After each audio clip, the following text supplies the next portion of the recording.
estoy muy contento de poder tener aquí con nosotros al doctor Rocco Buttiglione. Y vamos a empezar por lo más importante para que luego el doctor Buttiglione no me corrija. Él es esposo de María Pía, es padre de 4 hijas y entiendo que abuelo de 12 nietos. No sé si ha nacido alguno más en Hasta este. ahora, hasta ahora somos 12. Perfecto. Y de los 12, 7 son mexicanos, ¿no? Por eso creo Ah, que no sé si esa sea una de las razones por las que habla también el español y podemos tener esta conversación en español, ¿no? Bueno, procedo entonces a hacer una breve presentación del doctor Buttiglione. Tiene que ser muy breve porque pues tiene una vida con muchos logros académicos, políticos, personales, entonces tendrá que ser una presentación breve. El doctor Buttiglione es un destacado político e intelectual italiano. Estudió Derecho en las universidades de Turín y Roma. En 1970 obtuvo su licenciatura con una tesis sobre la historia de las doctrinas políticas. Desde el comienzo de su carrera ha compartido la experiencia del movimiento de comunión y liberación fundado por Monseñor Luigi Giussani. Ha enseñado en las universidades de Roma y Urbino. A partir de 1978, sus intereses se dirigieron hacia la cultura polaca y el personalismo filosófico de la Escuela de Lublin, y especialmente el de Karol Wojtyła. En este periodo escribió muchos artículos aclarando las distinciones entre el marxismo y la doctrina cristiana. Es importante decir que el doctor Buttiglione publicó un libro, o sea, ha publicado muchos libros, pero especialmente hay uno que es un texto de referencia sobre el pensamiento de Karol Wojtyła, que entiendo que está en ediciones Encuentro, ¿verdad? Y hay otro, bueno, otros más sobre Karol Wojtyła, otros sobre la nueva filosofía del trabajo de la encíclica Laudato Exercens.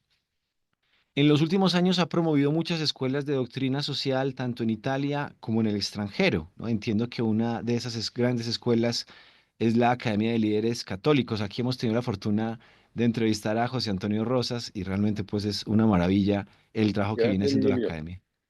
Claro que sí. Ha sido invitado a dar conferencias en varios seminarios de universidades e instituciones culturales. Ha sido catedrático de Filosofía Política y Ciencias Políticas en la Universidad de Teramo y en la Universidad San Pío V de Roma. Ha sido miembro del Parlamento desde 1994, ministro de Asuntos Europeos del 2001 al 2005, ministro de Cultura en el 2006, vicepresidente de la Cámara de Diputados hasta 2013 y no se postuló en las últimas elecciones y regresó a la enseñanza e investigación científica. Ha sido miembro del Consejo de la Comisión Pontificia Justicia, Justicia et Pax desde 1984 hasta 1991, miembro del Consejo Editorial de varias revistas italianas e internacionales y ha impartido cursos y seminarios en el Instituto Pontificio para la Familia y el Matrimonio en Roma, la Universidad de Roma La Sapienza, la Universidad de Urbino, la Universidad de Teramo, la Universidad Católica de Lublin en Polonia y muchas otras universidades y centros de investigación. Es autor de, entiendo que de unos 12 libros, más de 130 artículos científicos y una cantidad de artículos más en prensa, ¿verdad? Entonces, bueno. Empecemos con esta pregunta, doctor Buttiglione. Usted es un intelectual y un político, un intelectual y un hombre de acción, ¿no? Esta no es una combinación muy frecuente. A veces el intelectual se refugia en sus bibliotecas, en sus libros, y el hombre de acción a veces no tiene mucho tiempo para leer, para meditar, para escribir. ¿Cómo se da esta combinación? Bueno, se da porque desde el principio usted dijo que yo fui un miembro de Comunión y Liberación. Fui un amigo de don Giussani y con don Giussani siempre hemos intentado estudiar para pensar el tiempo presente, para ver en qué manera el tiempo presente puede caminar hacia la verdad del hombre.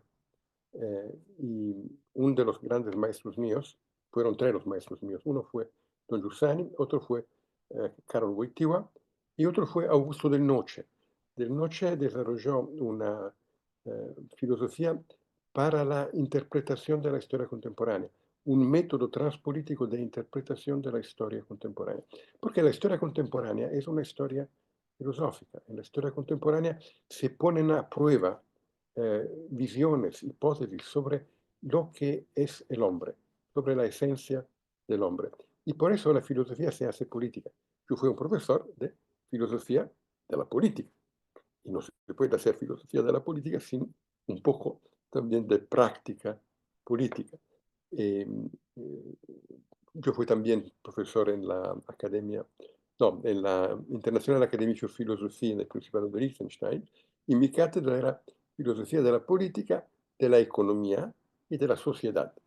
Cuando llegó la crisis del Partido Demócrata Cristiano Italiano, fue bastante natural entrar en la competición política. Me invitaron y yo dije que sí. Bueno, usted nos decía que su vida está marcada por el movimiento de comunión y liberación. ¿Nos puede hablar un poquito, digamos, de ese primer encuentro como señor Giussani, también del carisma de esta realidad eclesial que es tan fuerte, digamos, entiendo que sobre todo en Italia, pero en muchas partes del mundo? Bueno, yo era muy joven, casi un niño. Cuando encontré a don Giussani, éramos un grupo de jóvenes, me recuerdo, en Trecastagni, que es un pueblito muy cercano de Catania.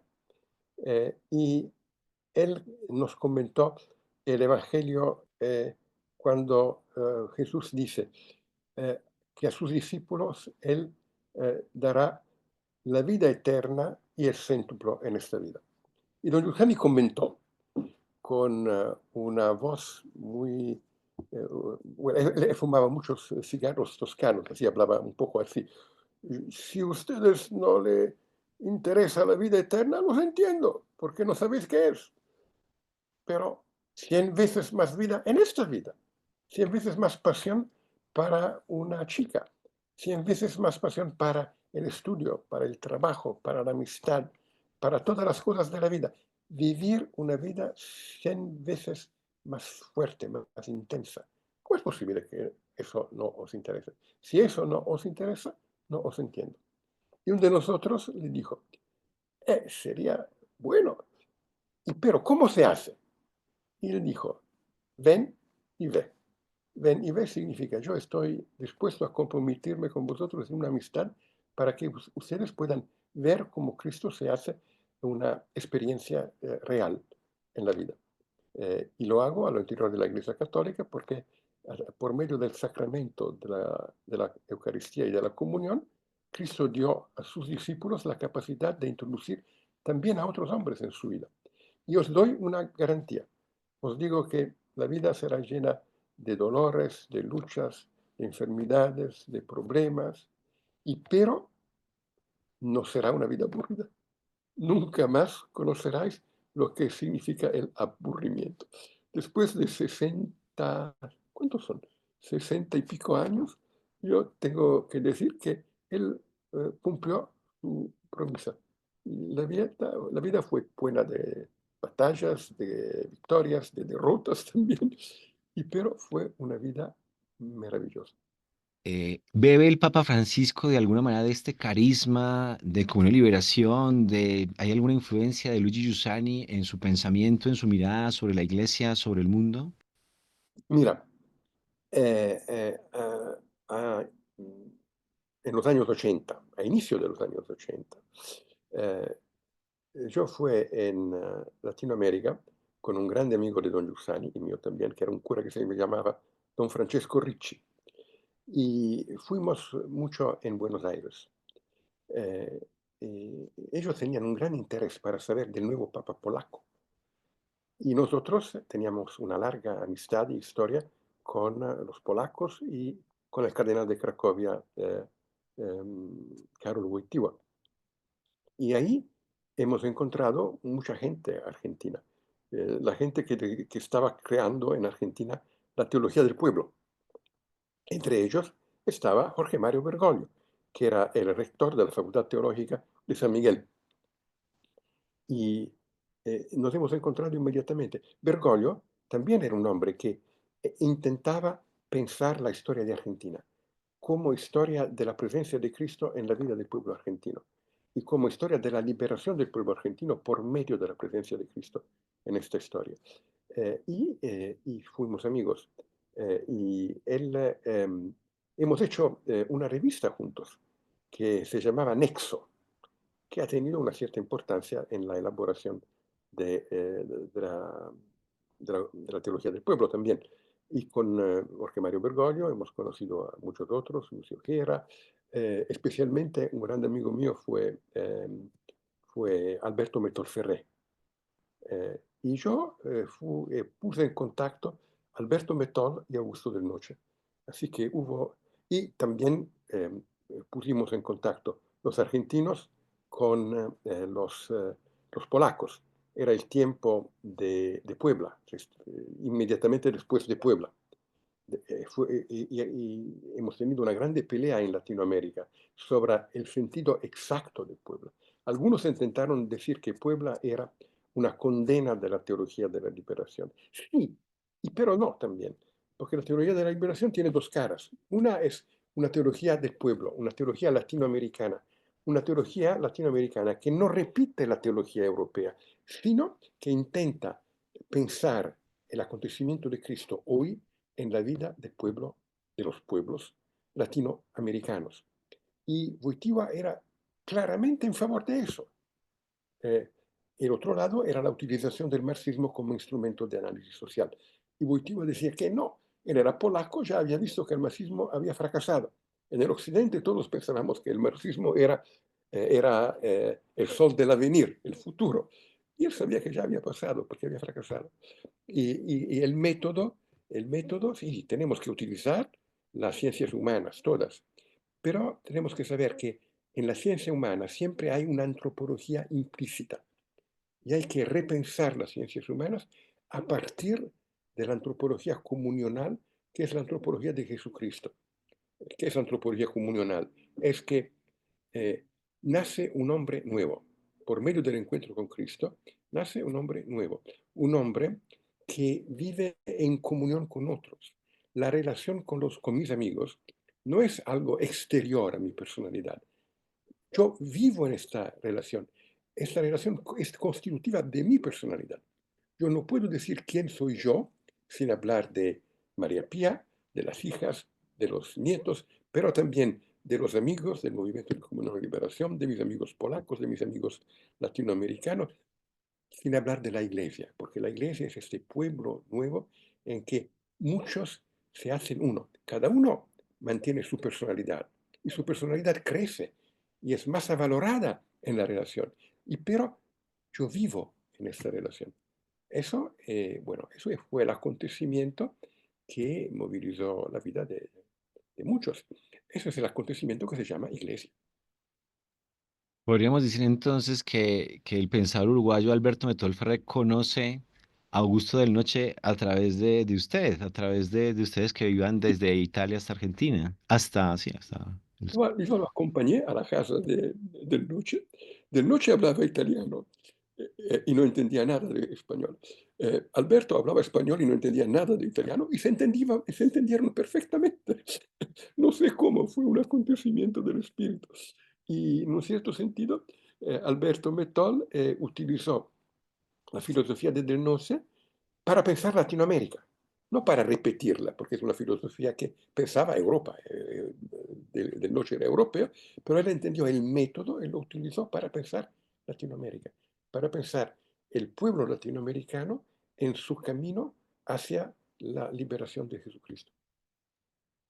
Bueno, hablemos un poquito, doctor Buttiglione, de este libro, que esta creo que es la segunda edición, porque la primera edición fue publicada en Chile por la Pontificia Universidad Católica del Paraíso, la Academia de Libres Católicos, y esta otra edición la publica la editorial NUN, que es una editorial mexicana.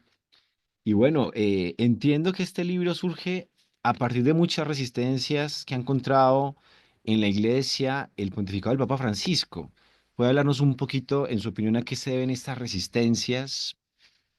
Bueno, está claro, es latinoamericano. Aún peor, es argentino. Es el primer papa no europeo desde el siglo VIII. Y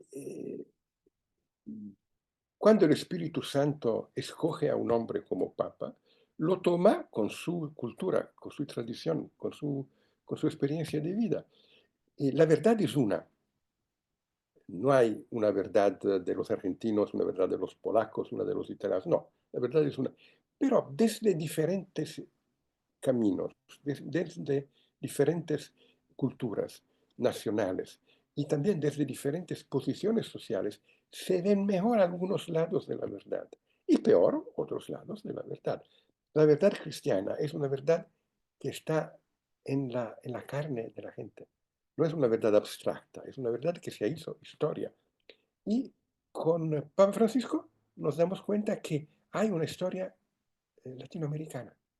Hay una, una fe que está encarnada en la vida del pueblo latinoamericano y que se piensa a partir de esta experiencia de fe.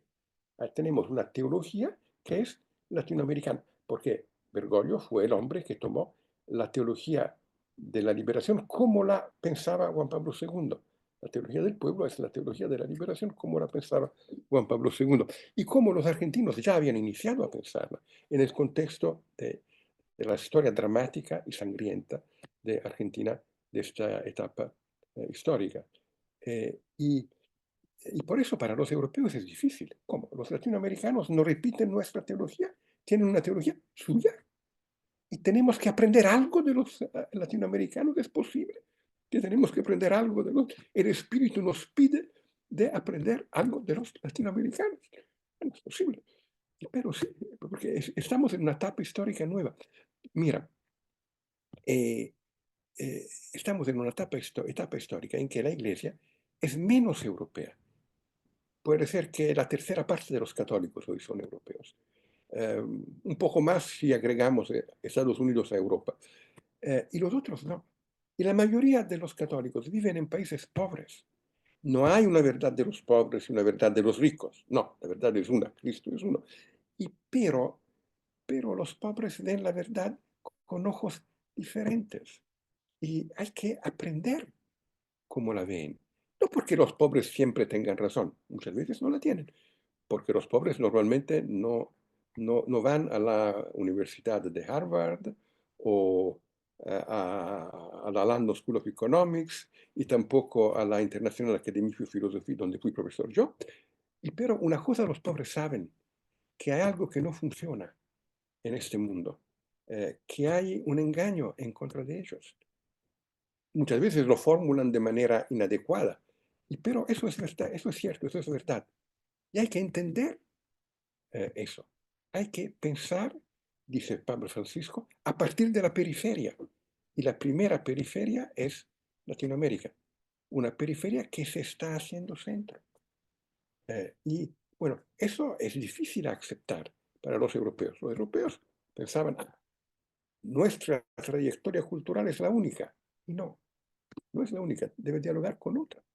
Y hoy el Espíritu nos pide de hacernos discípulos de esta grande experiencia de la Iglesia latinoamericana. Con Wojtyła hemos tenido que el Espíritu nos pedía de aprender de los polacos.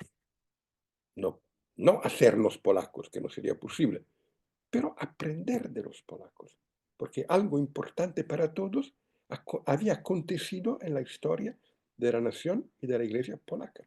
Y hoy nos pide aprender algo de los latinoamericanos porque algo importante ha acontecido en el camino de la Iglesia latinoamericana, desde Río de Janeiro a Medellín, desde Medellín a Puebla, a, a Santo Domingo y a Aparecida, el camino de las sesiones de la Conferencia Episcopal Latinoamericana y de la Iglesia en Latinoamérica. Hay que hacernos discípulos de los latinoamericanos, lo que para los europeos es un escándalo, pero es así, especialmente para algunos europeos. Eh, eh, por eso es difícil, especialmente para algunos, los que pensaban ser la avanguardia de la iglesia y de la cultura mundial. No, el centro tiene que hacerse periferia y la periferia tiene que hacerse centro. Vemos que hay un paso de la iglesia del silencio, como llamaban en el concilio a los obispos latinoamericanos, porque no hablaban mucho en los debates conciliares, era como un debate muy europeo, a ser una iglesia matriz, una iglesia fuente, ¿no? Que puede liderar, Exactamente, es la palabra justa. Sí, la iglesia matriz. Quizá uno de esos temas en los que puede liderar la iglesia, a la iglesia universal, sea la teología del pueblo. Para las personas que no han escuchado nunca hablar de teología del pueblo, doctor Butilione, cuéntanos un poquito qué es esto de la teología del pueblo, qué puede aportar a la Iglesia Universal. la teología del pueblo. Bueno, em, creo que podemos iniciar con el concilio eh, de Lima, el sínodo de Lima de los obispos, que fue el primer sínodo, creo, latinoamericano en el siglo XVI, presidido por Santo Toribio de Mogrovejo, que dijo que el pueblo latinoamericano está eficazmente evangelizado. Es decir, aunque no tenga grande cultura teológica, eh, y que no conozca la teología de las universidades europeas, pero conoce las verdades fundamentales, que hay Dios, que Dios ha entrado en la historia por medio de su Hijo Jesucristo, que su Hijo Jesucristo permitió a los hombres de entrar en la vida de Dios y que en la iglesia continúa el camino del hombre dentro de Dios. Y este pueblo evangelizado se autoevangeliza, evangeliza a sí mismo. En este tiempo, en la teología de la liberación, muchos decían, hay una iglesia del pueblo y una iglesia de los ricos, una iglesia jerárquica, una iglesia de los obispos. En Argentina, Lucio Gera, eh, Jorge Mario Bergoglio y otros, dijeron, no, hay una iglesia del pueblo y hay una iglesia de los obispos. Pero estas dos iglesias deben caminar juntas, deben hablar una con la otra. ¿Por qué? Porque en la iglesia del pueblo nosotros aprendemos cómo acontece hoy la presencia de Cristo. Tienen que entender cómo el pueblo vive la fe y tienen que aprender del pueblo. Eh, y por otro lado, el pueblo, por supuesto, tiene que aprender de los obispos. Papa Francisco lo dice en dos palabras. La primera palabra es, el pastor debe tener el olor de rebaño. Es decir, el obispo debe estar en el medio del pueblo, debe entender la mentalidad del pueblo, el sufrimiento del pueblo, la manera en que Cristo vive en la vida del pueblo. Y la otra cosa que dice es, nosotros, los obispos, sabemos la verdad, por ejemplo, sobre la Virgen María, pero debemos aprender del pueblo la manera de amar a la Virgen María, cómo el amor de la Virgen María ha entrado en la vida del pueblo y se ha transformado en una fuerza en la vida del pueblo, una fuerza que ha permitido actos también heroicos de madres y padres que trabajaron una vida para permitir que los hijos pudiesen tener una vida mejor, que fueron fieles uno a otro, el hombre a la mujer al marido, y en esta fidelidad crearon esta comunidad que es la familia. Tenemos que aprender del pueblo, tenemos que ser pueblo con el pueblo, para comunicar al pueblo el acontecimiento de Cristo y para aprender del pueblo cómo el acontecimiento de Cristo ya está viviendo en la vida del pueblo.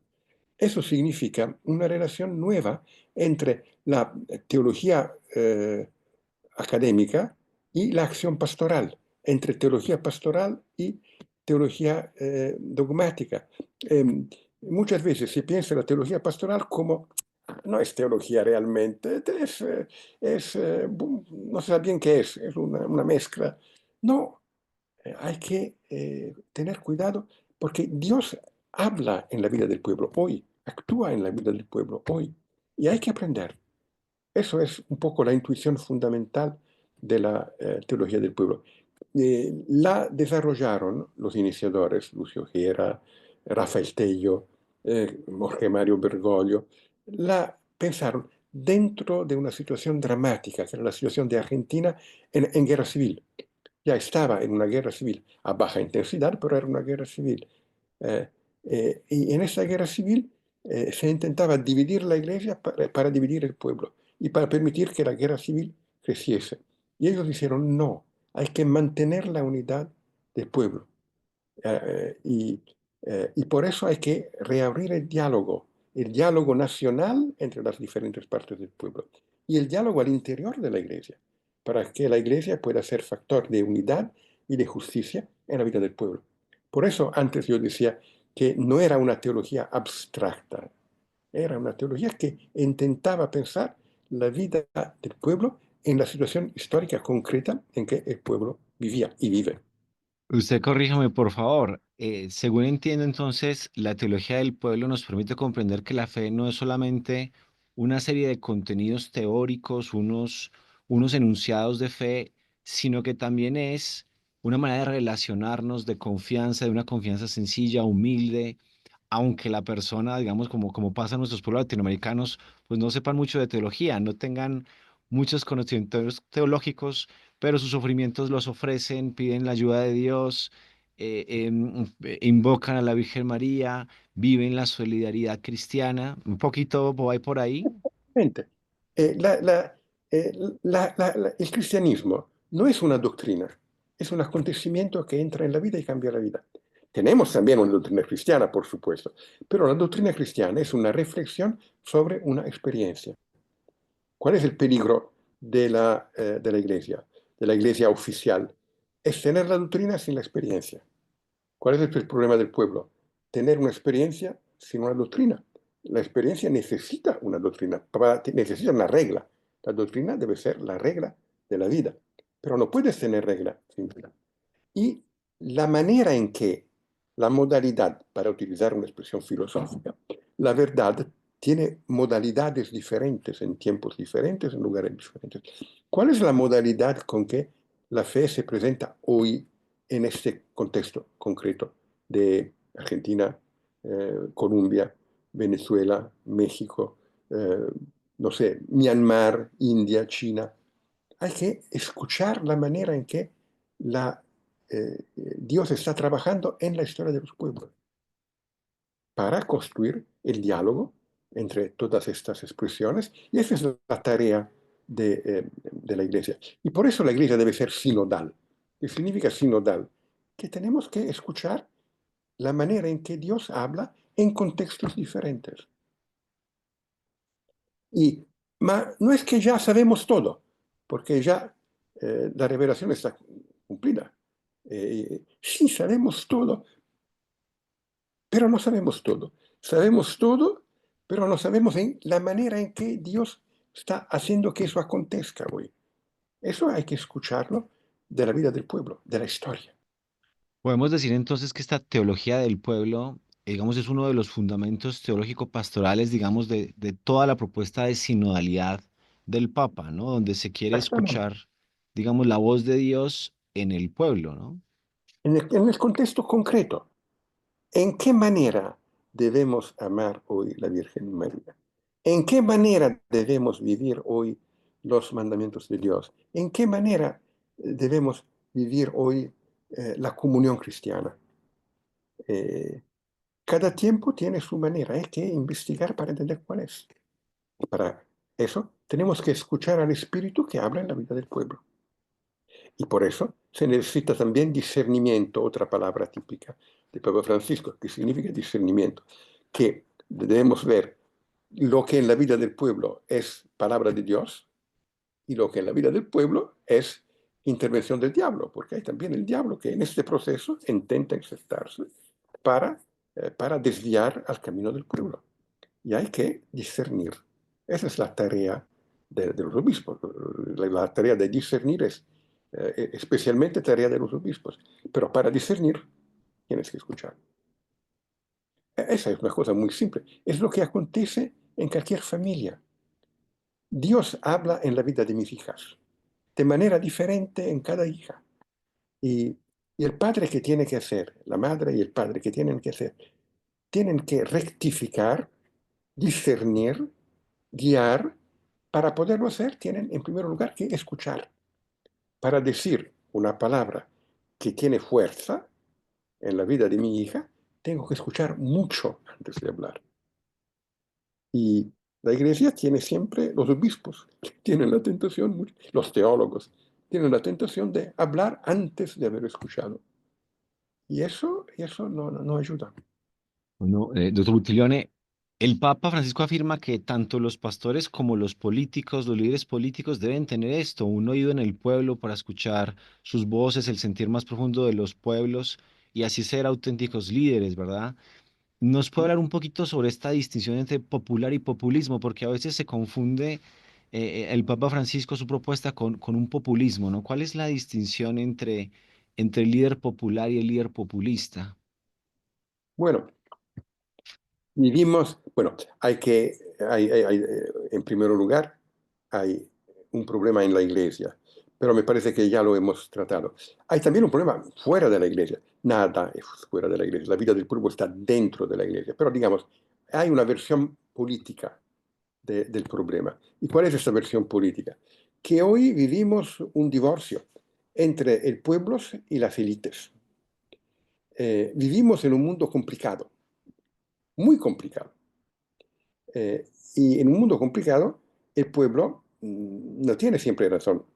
Muchas veces se equivoca, porque el pueblo no fue a estudiar la economía a la London School of Economics, ni la sociología a la Universidad de Harvard, ni la filosofía a la International Academy de Philosophy, de que yo fui profesor.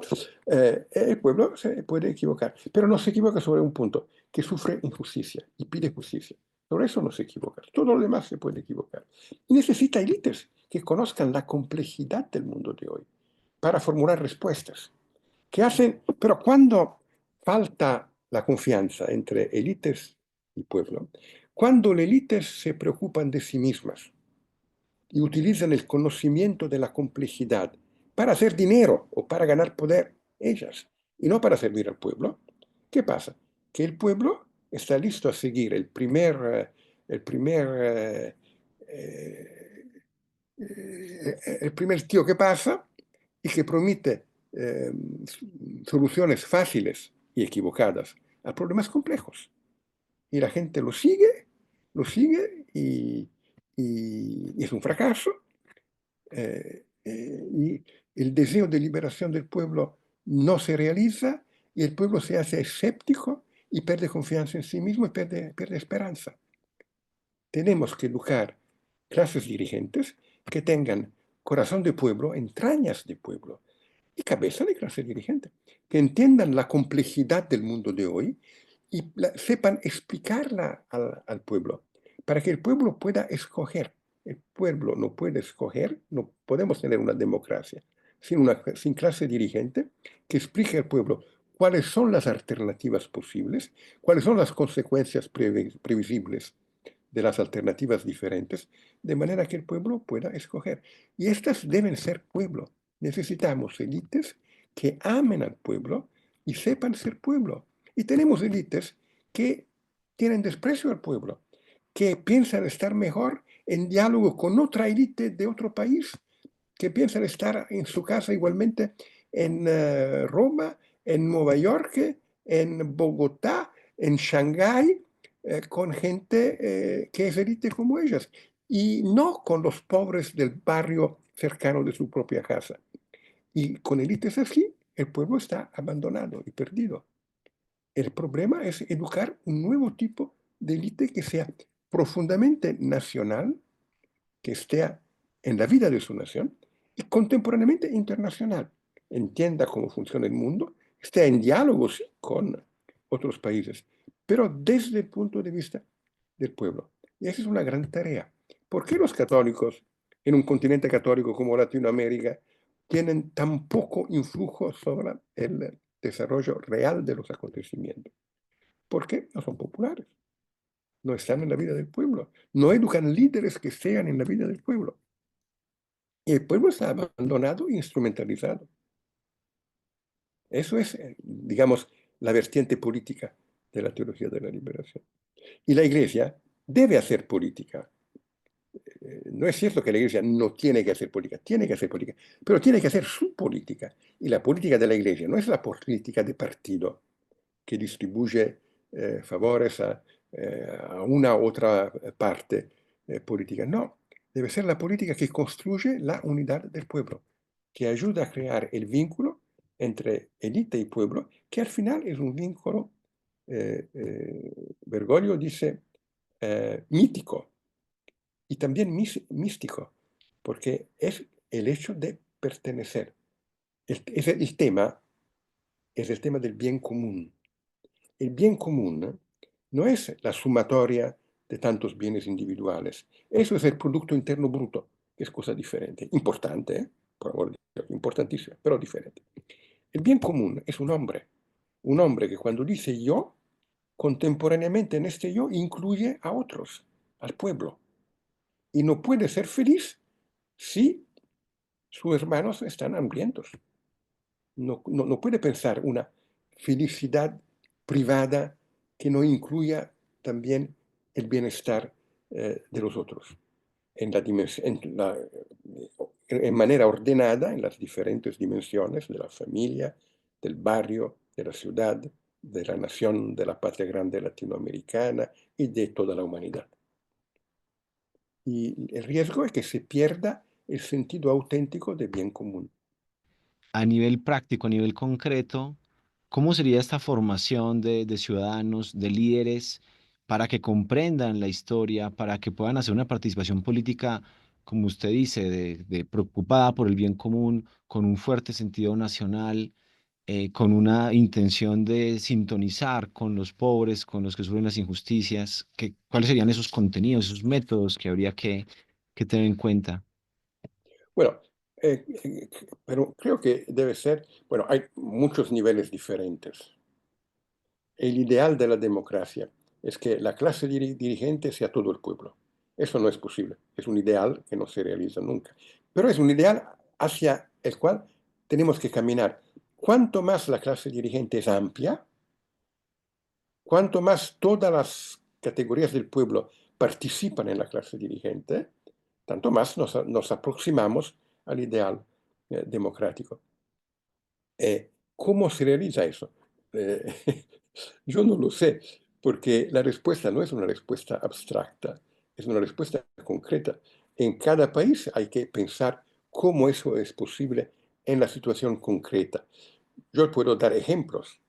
Un ejemplo es cuando yo era joven, don Giussani quería que nosotros estuviésemos en la universidad y en la universidad con una identidad, juzgando todos los contenidos de la universidad a partir de una antropología cristiana, de la experiencia que estábamos haciendo de construir la comunión con eh, los otros miembros de la comunidad cristiana universitaria, entrando en diálogo con todos los otros universitarios, con la cultura oficial, un diálogo en que hablábamos a partir de la experiencia cristiana del hombre, a partir de la fe cristiana. Y él quería que una parte de nuestro tiempo fuese dado para el trabajo social en las periferias, entre los pobres. No con la ilusión que solucionamos los problemas de los pobres, que no los solucionamos. Podemos ayudar un poco, sí, por supuesto, pero no los solucionamos. Para aprender a estar con los pobres, cómo piensan los pobres, cómo hablan los pobres, cuáles son los problemas de los pobres, para aprender a ser pueblo con los pobres. Eso es un camino. La academia es otra tentativa, ¿no? Intentamos en la Academia de Líderes Católicos de formar líderes católicos que tengan una formación cristiana a partir de la participación en la vida de movimientos, pero que puedan eh, desarrollar un saber crítico en la universidad. No tomar inmediatamente todo lo que te dicen, sino juzgarlo a partir de la experiencia de la fe y crear comunidad en que todos puedan participar. Y en cada país hay modalidades diferentes. Hay que, el concreto, el universal, debe ser concreto y se hace concreto en situaciones particulares. No hay el problema dramático de la doctrina social cristiana, porque la doctrina social cristiana no funciona, muchas veces no ha funcionado en Latinoamérica, es que muchas veces la piensan como un sistema de preceptos que hay que aterrizar, que hay que aplicar a la realidad. Y no funciona así. La doctrina social cristiana es un instrumento para entender la realidad, para entrar en diálogo con la realidad. Pero los principios de la doctrina social cristiana deben ser llenados de contenidos, contenidos empíricos, concretos, en la relación con la realidad. ¿Dónde ha funcionado la doctrina social cristiana? Tomamos un grande ejemplo de doctrina social cristiana que funcionó. Puede ser el mejor que yo conozco, que fue Alemania.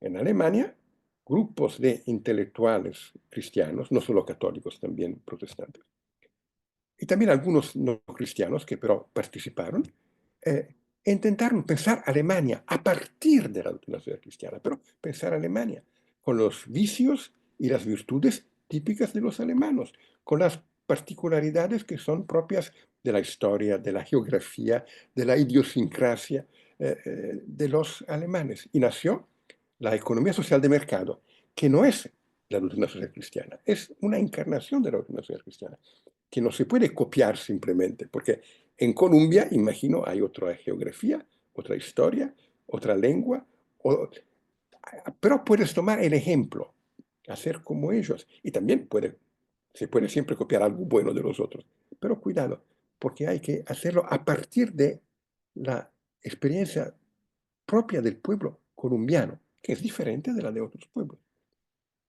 Así, no es la aplicación de una receta, es un proceso creativo. Y hay que ver lo que está aconteciendo, y como también otros no cristianos, por su lado, porque el Espíritu de Dios sufla también entre los no cristianos, lo que está aconteciendo en la realidad que puede indicar camino. Nuestros jóvenes, muchos jóvenes de Latinoamérica, escuchan música en inglés, ven series coreanas, usan sus tenis Nike. Eh, el Papa Francisco dice que la persona recibe su identidad de su pertenencia a un pueblo, ¿no? ¿Cómo evitar, digamos, que se pierda la cultura nacional, la cultura popular, cuando hay como una cultura que homogeniza y quiere igualarlo todo? ¿Cómo lograr valorar y cultivar esa identidad nacional de los pueblos latinoamericanos frente a una globalización homogeneizadora? Eh, Creo que en primer lugar hay que partir de la familia, porque sí, es verdad que vivimos en un mundo de realidades virtuales, pero al final los jóvenes comen y comen por medio del trabajo de los parentes, de los padres, y tendrán que trabajar en una realidad concreta. Eh, Tenemos un sistema hoy en buena medida de ilusión de masa. Damos a la gente la impresión que ellos tendrán que vivir en el futuro en un mundo que no es lo suyo. Y tenemos que pensar una educación que sea introducción a la realidad. Y eh, para hacer eso, tenemos que descubrir o redescubrir la fascinación de la presencia real de los hombres a los hombres. Tenemos que enamorarnos de nuestra propia familia, de nuestra propia identidad nacional, de nuestra propia historia. Entiéndame bien, eso no significa no tener relación con otros. Eh, no puedo amar mi patria si no entiendo que mi patria está en un diálogo natural con otras patrias. Y por eso tengo que ser también internacional. Pero no puedo ser realmente internacional si no soy en primer lugar nacional. Yo soy europeo. Soy europeo porque soy italiano y porque yo sé que Italia vive en la relación con todo el mundo, pero en una primera instancia con las otras naciones europeas. Si no soy italiano, si no pertenezco a mi pueblo, no pertenezco a nadie. Pienso ser cosmopolita y simplemente soy sin raíces. No estoy en mi casa en ningún lugar. Así tenemos que continuar la educación que inicia en la familia y sociedad naturalmente, pero tenemos que continuarla con un proyecto de educación que debe ser nacional e internacional, por supuesto, también internacional, en las diferentes etapas. La primera etapa para los latinoamericanos es Latinoamérica. En el mundo de hoy no se puede defender los valores de la cultura y los intereses legítimos de los pueblos latinoamericanos, cada uno por sí mismo. Hay que estar juntos. No quiero hacer política o dar juicios políticos. Eh, el presidente Donald Trump dice, America First. Yo represento los intereses de Estados Unidos. Magnífico, perfecto.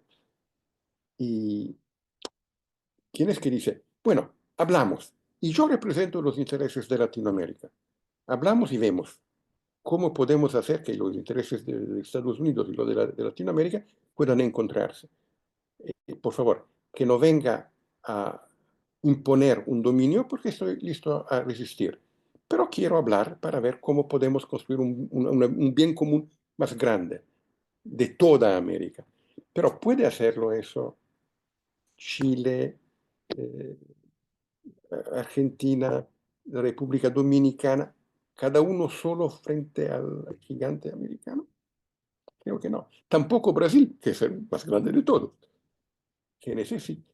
Lo mismo tenemos en Europa. Eh, eh, Podemos participar en la construcción del mundo de mañana si no participamos en la formación de grandes unidades continentales, porque la política de hoy es una política continental. No es, es una política en que tenemos enormes agregaciones de poder. Estados Unidos, China, Rusia, más pequeña, India, que está creciendo mucho.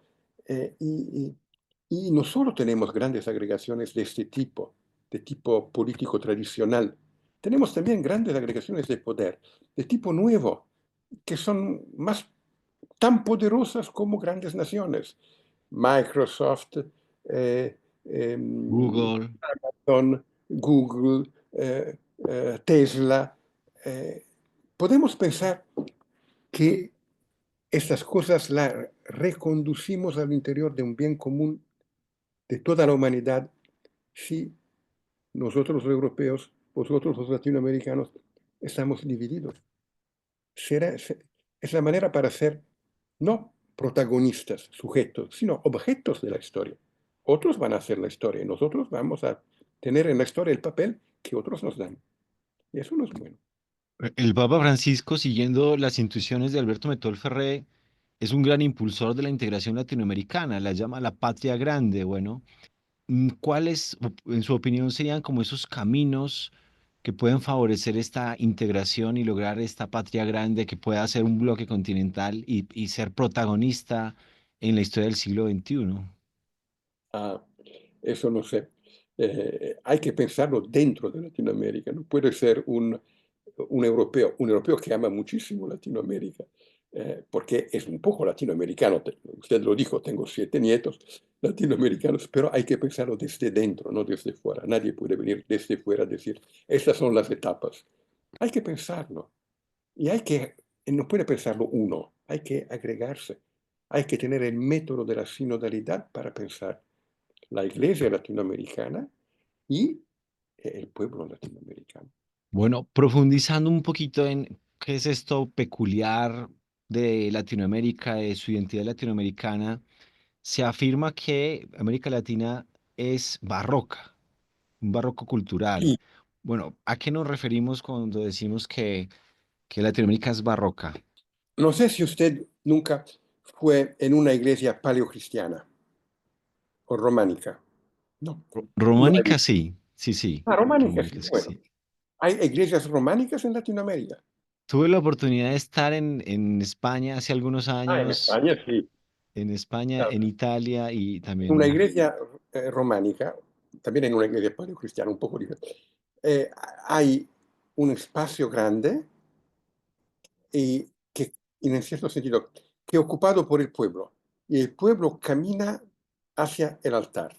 En el altar está la presencia de Cristo y Cristo se encuentra con el pueblo. Eh, es, eh, eh, es magnífico. El pueblo y Dios. Y el Dios se encuentra con el pueblo. En una iglesia gótica es diferente. Hay el espacio del pueblo que camina hacia el altar, pero hay también un espacio vertical. El hombre está en una relación directa con Dios y contemporáneamente camina como pueblo. El hombre es un individuo directamente en relación con Dios y es un pueblo. En una iglesia barroca, el espacio no es directo. La iglesia barroca no es simple, es complicada.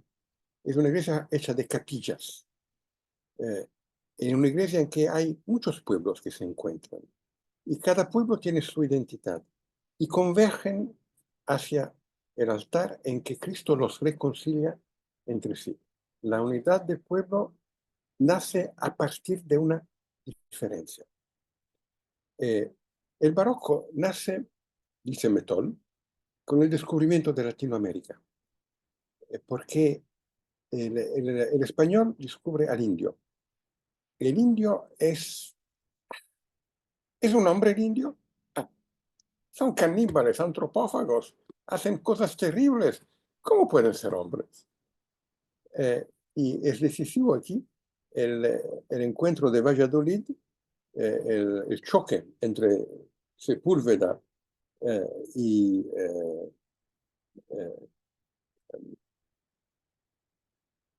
el abogado de los conquistadores, y al final eh, el Papa dice, Carlos V, el emperador, y el Papa dicen, no, el indio es un hombre. Creo que sea Pablo V, el Papa que dice, el indio es un hombre. Para decir que el indio es un hombre, yo tengo que cambiar el sentido de la palabra hombre.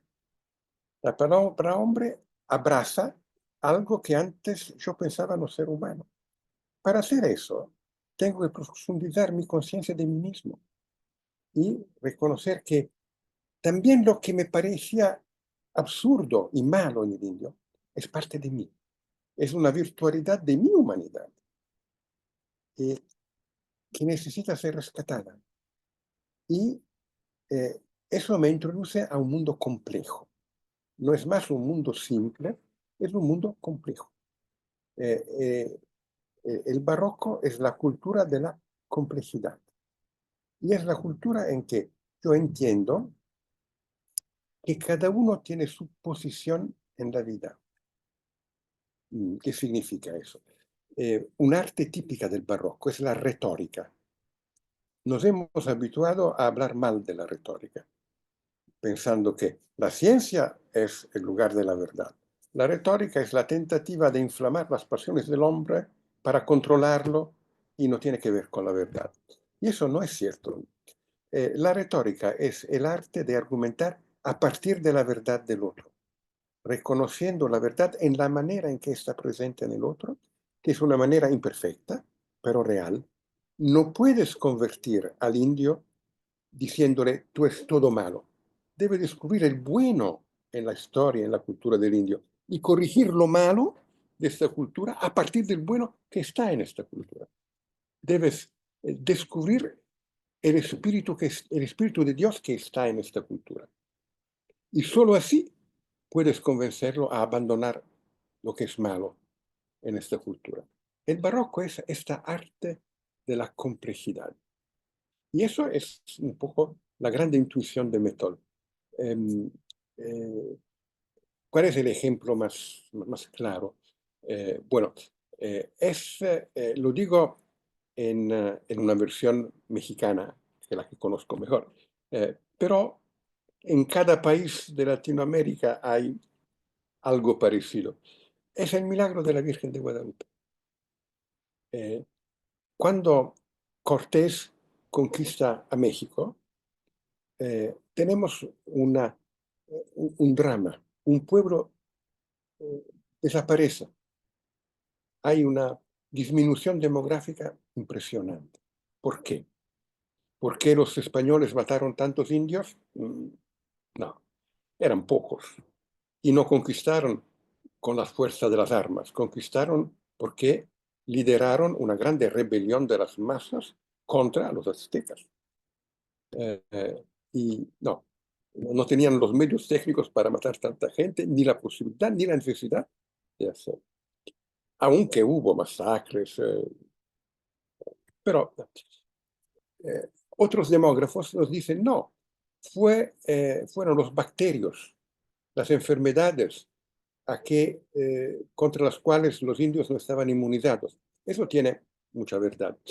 Pero los estudios más recientes del padre Garibay y de Miguel de León Portilla nos permitieron leer los documentos de la conquista desde el punto de vista de los conquistados. ¿Y qué resulta? Muere una civilización. La gente pierde la gana de vivir. Las madres no cuidan los hijos. Los hombres no cultivan la tierra. ¿Por qué? Porque nuestros hijos han muerto y nosotros podemos solo morir con ellos. Hay un poema de los conquistados, de los intelectuales aztecas, que es dramático, que nos dice exactamente eso. ¿Y por qué? Porque el hombre para vivir necesita tener un sentido. Si falta el sentido de la vida, los hombres no quieren vivir más. ¿Y cuál es el sentido de la vida? Para las culturas mesoamericanas, el sentido de la vida era que cada día el sol gana la pelea contra las tinieblas y nace. Y el sol da fuerza a la vida de los animales, de los hombres, da garantía que los tiempos del año continúan regularmente, el tiempo de sembrar y el tiempo de la cosecha, y da fecundidad a las mujeres, a la relación entre varones y mujeres. Para hacer eso, el sol necesita fuerza. Y los dioses dan su sangre al sol para que tenga fuerza. Y los dioses, para no morir, necesitan la sangre de los hombres, los sacrificios humanos, que crean esta comunión cósmica. Y llegan los españoles, no hay más sacrificios humanos, los dioses tienen que morir, y el mundo se transforma en el lugar de una contingencia absoluta. No hay razón para que el sol mañana gane contra las tinieblas, el, eh, eh, para que se pueda cosechar. Para, la vida no tiene más sentido. Y aparece esta mujer. Es una princesa azteca, vestida como una princesa azteca. Y pero no es, y aparece en el lugar que era sacrado a una diosa azteca, Tonantzin. Parece ser Tonantzin, la diosa de la maternidad. Y pero no, porque tiene una cruz y habla de su hijo, que el Dios, ¿por qué se vive? Y su hijo ha dado su sangre para los hombres. No los hombres dan a los dioses la sangre. eh, Dios no necesita la sangre de los hombres. Él da su sangre para los hombres. Y Él garantiza que el mundo tiene sentido. Y así puede reiniciar un camino. Los indios se integran en una sociedad nueva, en el nivel más bajo de la sociedad nueva, puede ser, pero se integran en la sociedad nueva. La vida reinicia. Y los náhuatl encuentran en el nuevo orden lo mejor del viejo orden, la idea de comunión que ya tenían ellos, la idea de ser pueblo. Los valores positivos están purificados de los valores negativos. El diablo con los sacrificios humanos corrompió la originaria positividad de la religión natural que Dios reveló a todos los hombres con Noah al tiempo del diluvio universal, ¿no? Y así nace Latinoamérica, nace de esta cultura que es náhuatl en México, es quechua en Perú, las diferentes culturas locales purificadas se encuentran con el acontecimiento de Cristo. Y en el acontecimiento de Cristo reencuentran su verdad. Ese es el elemento inicial para pensar Latinoamérica, el mestizaje. Latinoamérica nace del mestizaje. Y el mestizaje está hecho posible por por el bautismo y por la fe cristiana, para la Eucaristía y por la Madre de Dios. Esa era la grande intuición de Alberto. Mestizaje significa que se acepta la verdad de la cultura de los pueblos originarios, purificándola. Y eso nos pide también de purificar nuestra cultura, de los elementos de guerra, de todos los vicios que tenemos, porque no es cierto que nosotros los europeos somos cristianos, también nosotros somos paganos que intentan hacerse cristianos, en camino para devenir cristianos. Y estos caminos se encuentran en la grande arquitectura de la catedral barroca, donde uno tiene los símbolos cristianos, pero también los símbolos precristianos, ¿no? Todas las imágenes dramáticas, las esculturas, eh, y eso es la cultura de la complejidad. Eso es un lado. Otro lado de la cultura de la complejidad es que nosotros, los europeos, hemos descubierto la ciencia moderna.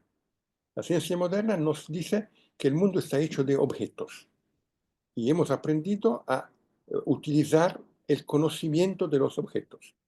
Cartesio descubrió la geometría analítica, que es geometría que nos permite describir exactamente el movimiento de los cuerpos en el espacio, y de la geometría analítica derivó la mecánica racional. Galileo descubrió el experimento. Nace una manera de ver el mundo como sistema de objetos puros. Pero eso no es todo el mundo. ¿Qué es lo que queda fuera? Bueno, si pensamos el mundo solo como sistema de objetos puros, ¿cuál es el resultado? Que consideramos también a los otros hombres como objetos que podemos utilizar. Es el sistema de la instrumentalización recíproca universal. Y al final consideramos a nosotros mismos como objetos. Es el mundo de la alienación total. El punto de llegada del Occidente es la filosofía de Heidegger, que es la filosofía de la alienación total. Eh, Latinoamérica nos dice otra cosa. Latinoamérica hasta ahora no ha aceptado la manera de pensar científica, porque la ha sentida como una tentativa de destruir su alma. Hay que tener una cultura de la complejidad que nos permita de ver el mundo de los objetos y pero contemporáneamente de saber que hay un mundo de los sujetos. Los hombres son sujetos, no son objetos. Y hay una ciencia del mundo de los sujetos que es diferente de la ciencia del mundo de los objetos. Y hay que aprender a utilizar los objetos al servicio de la verdad del hombre que encuentra su verdad no manipulando los objetos, sino en primer lugar reconociendo el sujeto del otro, construyendo comunidad con el otro, enamorándose de una mujer y poniendo su centro afectivo fuera de sí mismo en la mujer o en un lugar intermedio donde están también los hijos y también los hermanos. Eh, Eso es cultura de la complejidad que tenemos que aprender. Ver el mundo humano, ver el mundo de los objetos, ver en el mundo humano, ver los diferentes mundos humanos y tener la capacidad por el medio del diálogo, la sinodalidad, de construir una verdad cada vez más grande. Porque el que conoce la verdad total es solo Dios. El hombre siempre construye verdades parciales a partir de su experiencia particular. Y solo el diálogo con otros permite que esta verdad se haga cada vez más grande. ¿Y quién es el método? El método es la persona de Cristo. Cristo es el logos, la razón, según la cual Dios creó todas las cosas. Y lo reencontramos y nos permite de encontrar los otros. Eso es la construcción de la iglesia, que es al mismo tiempo la construcción de la humanidad. Estamos en el centro de la constitución pastoral Gaudium et Spes del Concilio Ecuménico Vaticano II, pero pensada a partir de Latinoamérica, en una encarnación al interior de la historia latinoamericana. En el pasado, quizá a usted también le correspondió a esto, los católicos intentaban agruparse en partidos para lograr una mayor incidencia política, una mayor eficacia política. Parece que hoy la iglesia, el magisterio de la iglesia desaconseja esta vía. ¿Por qué? Y entonces, ¿cuál sería el camino? Mira, yo fui en un partido de católicos y han tenido un papel fundamental. La reconstrucción de Europa la hicieron los demócratas cristianos, no cabe duda. Eh, y donde existen, eh, hay que reconocer el papel que tienen cuando lo tienen. Pero lo tienen cuando se pensaron como partidos nacionales. Es decir, cuando construyeron un proyecto nacional en que también otros pudieron participar. Pero hoy vivimos una etapa nueva. Vivimos la etapa de la disolución del pueblo. El pueblo se va disolviendo. Falta la relación entre pueblo y élites. Y el pueblo mismo se, se pierde a sí mismo. La Iglesia quiere hacer política, pero a un nivel constitucional. Vivimos una etapa de polarización en que los unos están contra los otros. En esta etapa parece que el bien sea la destrucción del enemigo, que sin Italia sería mejor sin los comunistas. Italia sería mejor con comunistas mejores, pero no sin comunistas, porque son hermanos míos. La tarea es una práctica cristiana de la política que reconstruya la unidad del pueblo. La política es división. Yo hice política por 24 años. Cuando yo era en política, yo representaba una parte del país. Yo era diputado de Milán, defendía los intereses de Milán en el contexto nacional, natural. No hay que tener vergüenza de eso. El filósofo puede ser universal, el político es particular. Pero hay una manera de defender los intereses que no reconoce el derecho del otro, que no entra en diálogo con el otro, y que piensa que lo mejor sería matar al otro para tomar lo que le pertenece. Hay otra manera que sabe que con el otro tengo que llegar a un encuentro. Dice Papa Francisco en Evangelii Gaudium. En Evangelii Gaudium dice que la unidad es más importante que la contradicción. La contradicción es importante. Si no se expresa el interés de un sector particular, este sector particular queda fuera de la síntesis nacional. No, eso no es justo. Debe afirmar su interés, pero debe llevar este interés a una síntesis nacional. Necesitamos una práctica cristiana de la política en que gente que representa intereses diferentes, en partidos diferentes, aprende a hacer política no matándose unos a los otros, porque la verdad es que si tomamos a serio lo que los unos dicen de los otros, tendrían que matarse.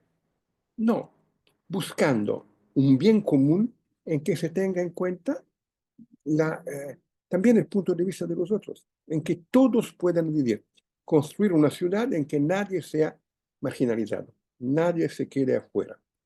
Y eso se puede hacer partiendo de puntos de vista diferentes, de puntos de partidas diferentes. Hoy el acento está sobre la práctica cristiana de la política, porque tenemos el grande riesgo de la guerra mundial a pedazos y contemporáneamente de la guerra civil al interior de los diferentes países. El problema es que la política sea construcción de la paz. Y la paz se construye por medio del diálogo de diferentes sectores. Católicos que representan intereses diferentes, visiones diferentes, y que pero tengan esta dimensión comunional porque somos un pueblo. Y siendo que somos un pueblo, tenemos que encontrar la manera de caminar juntos. Me parece que hoy la Iglesia pone el acento exactamente sobre eso. No construir el partido, construir el pueblo. Podemos también construir partidos para construir el pueblo. Eso no está prohibido. Pero el tema es construir al pueblo. Es la nueva situación en que nos encontramos ahora. Entiendo entonces, doctor Buttiglione, que se trata de participar en política, quizá fijándose más en las convergencias, en lo que une, sin negar el conflicto, que siempre va a haber conflicto, pero no dejando que el conflicto lleve como a un antagonismo sistemático, a una polarización. ¿Se trata de eso? Y si me permite, como italiano y como filósofo de la política, de utilizar un autor que los católicos no aman mucho, yo lo amo mucho. Maquiavelo dice que el conflicto bien reglado hace la fuerza de un pueblo. El conflicto no reglado, sin reglas, hace la muerte de un pueblo. Tenemos que dar regla al conflicto. La politicidad de la Iglesia es a nivel constitucional.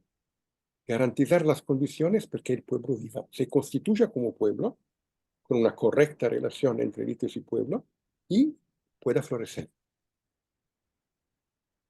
Y eso no es un partido, eso es una práctica cristiana de la política. Doctor Utilione, muchísimas gracias por su tiempo. Nos ha regalado pues un tiempo abundante, nos ha compartido generosamente sus experiencias, sus conocimientos, fruto de tantos años de lectura, de estudio, de investigación, de conversaciones. Y bueno, felicitarle por el trabajo que hace en formación política de laicos que esperamos que vayan precisamente generando este diálogo entre las élites y el pueblo, cada vez construyendo más el pueblo y bueno, dejándose guiar, discerniendo pues esa voz de Dios. Muchas gracias a ustedes. Tenéis una grande responsabilidad. Es el tiempo de Latinoamérica.